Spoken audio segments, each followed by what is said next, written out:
See the game more clearly with high-definition spectacle lenses from Norville Opticians. David, how quickly did you park the Sale game and start turning your attentions towards Friday? Look, obviously we were hugely disappointed with the performance. We came in yesterday afternoon to do recovery, just in light of the short turnaround. So we came in, got the players recovered physically, and then had a look at the game, what we didn't do so well, what we were disappointed in, and came away from yesterday afternoon with that left behind us, and now very much the preparation is on Friday night.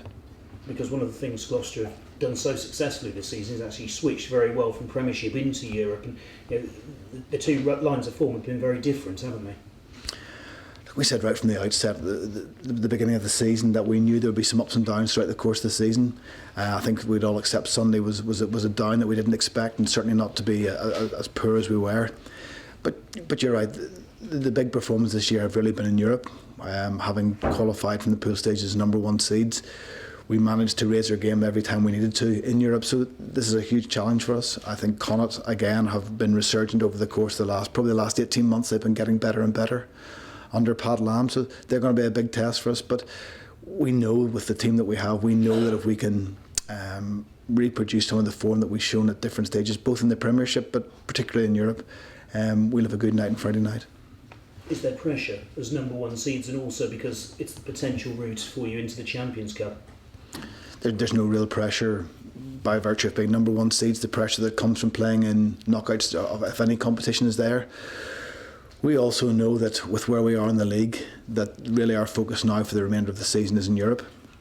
And we know that it does give us a route into the Champions Cup for next season. So look, there's a huge number of things at stake, but ultimately we've got to go out as a team, prepare for this game as we have for every game we've played this year, and look for the level of performance that we showed, particularly against Northampton, but really since the turn of the year. How different a proposition will Connacht be? Because obviously opposition you face this year, it's been all English, Welsh and French, hasn't it? Yeah, I think when you look at the opposition we've played against, every team has its strengths and weaknesses. Connacht are no different. We'll prepare, as I said earlier, we prepared for them as we have for every European Cup game. We prepared for them as we have for every Premiership game in the context of a 5-day turnaround. So there are some pressures that come with that in terms of getting players ready to play. But that was the advantage of being away last week. It allowed us to get a lot of the background work done on what we needed to do to bring to the Connacht game. On that 5-day turnaround you mentioned, are there any bumps and bruises that at the moment are a worry that might keep people out? No, I don't think there's any bumps and bruises. Nothing new from Sunday. The difficulty is in the 5-day turnaround that it's not just the physical side of it, it's getting players mentally recovered, getting the opportunity to, as you said, forget about the game itself and then get the preparation that's required, the detail that's required to go into a European Cup game.